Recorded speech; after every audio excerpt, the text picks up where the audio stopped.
an idea that I had since a very long time. Finally, in 2006, I decided to realize it. And it was a new boat that was not existing in the market at the time. I checked with two friends and advertising and everything, who was the best designer for this.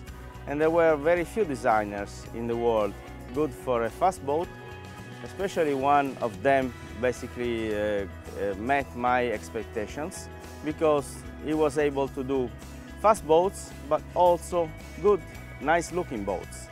He had a minimalist design, crisp design, something I wanted. I mean, essential boat, but with everything that was needed.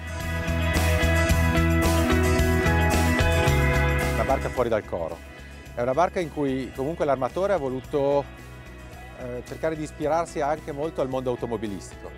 Il tetto, la chiusura e l'apertura del tetto, è una barca che permette di andare a delle velocità molto sostenute in assoluta tranquillità, di potersi spostare molto velocemente da una baia all'altra. Esempio, adesso qua la stiamo presentando in Costa Azzurra, è una barca che secondo noi è l'ideale ed è veramente fuori dal coro per degli spostamenti veloci, permettendo alle persone che sono a bordo di navigare in comfort con aria condizionata, con tutti i comfort di un grande coupé.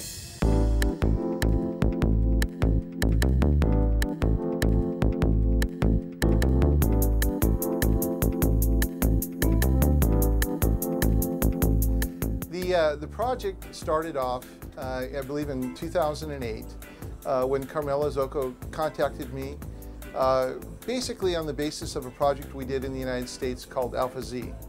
And Alpha Z was a meticulously built mahogany boat that was done in the retro style of very modern but yet overtones to the classic. And I think that attracted him to us for this project. And then also, I think Carmela was accustomed to our racing experience in Italy, where we had run many championships in the offshore catamarans. And so the boat actually carries quite a few derivatives of both the Alpha Z and our racing boats. The design was a carryover from the Alpha Z to put into production sort of the line that was established with that boat.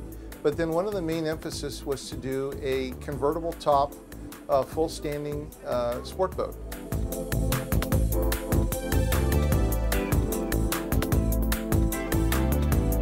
I think the aesthetic of race boats, which is boats that look like they're moving even when they're still, can be carried into the aesthetic of pleasure boats. And that was one of the original briefs, is that the boat be very unique and the boat be very modern. But take advantage of the modern materials, the modern propulsion, and the modern line. I no longer travel to supervise projects while they're under construction like I used to in the past. So actually the unveiling of the boat here in Monaco is also the first time I've seen the boat. And one of the concerns that we always have is that when a private person steps forward to do a project like this, whether or not they have the infrastructure and the people that it takes to pull it off. And I'm absolutely amazed. I'm absolutely amazed at the quality, and really when you have a design to begin with, you see a vision of what it should be. And your heart always sinks when it falls below that. And it's wonderful to come and see a project that's everything as good, if not better, than what you imagined.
as you can look, you have a boat that looks like a car. It's automotive design. So it has a great roof, you know, it's closed. You can close the roof and the back window like a limo window. In this one, we try to be as sophisticated as needed. So we try to be minimalist and simple and easy to control, but to have the performance and the comfort that you regularly are used to in your car. Familiar, even if it's innovative, you have never seen it, but the proportion and the balance and the coherence of this design means that you can see it and recognize it as familiar. For example, in a sports car or in this boat, you have a long deck, very narrow windows, and it looks sporty, even if the boat is idle. It's a dock. It's like an Aston Martin. When you look it, you see it's a fast car, even if it's stop, parked, okay? So that's the idea that we wanted. It's authentic. Then also, we had other characteristics. An ageless design means something that doesn't become old in 2 years, because it's not a fashion design. It's not this year model. When I first met Michael Peters, he explained me how he designed the boats. He sees the shape from very far away, and you, I think, can judge if you can recognize this boat from very far away. It's a particular shape. And then you get also a little bit closer, or you step in the boat and you see the details. The details means, you know, all the little details that are in the boat. The button that you push to open the window, to operate the platform, the hatches that are in the boat, on the deck, everything. That means finally that all of these things have been taken care of and designed particularly or especially for this boat. So also the suppliers, you know, did a big effort, and they finally met the objective to surprise you, to have something extraordinary.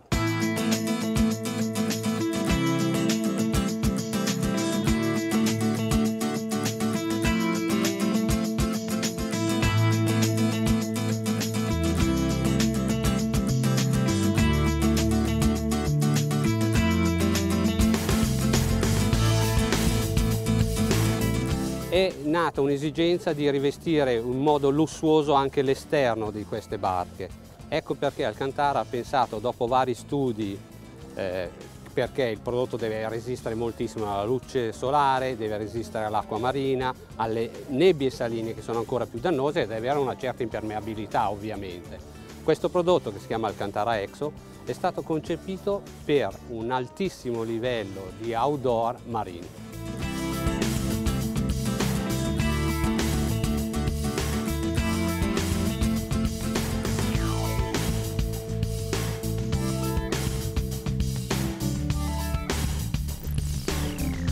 Noi pensavamo che l'innovazione va coniugata insieme alle problematiche della salute, per cui la tecnologia è andata avanti. Oggi possiamo garantire a una persona che va tranquillamente in mare, che è tranquillo su una barca, casomai avesse problema di un controllo, ha tutti gli strumenti per poter, dalla banale misurazione della pressione a fare un elettrocardiogramma, e soprattutto rendere questi dati disponibili immediatamente al proprio medico, che starà dall'altra parte del mondo, che potrà dare i consigli più opportuni, da dire: guarda, non è niente, ti sei agitato troppo, oppure forse vale la pena fare un controllo in più. Io credo che sia per la prima volta che nella nautica da diporto viene utilizzata la problematica della telemedicina.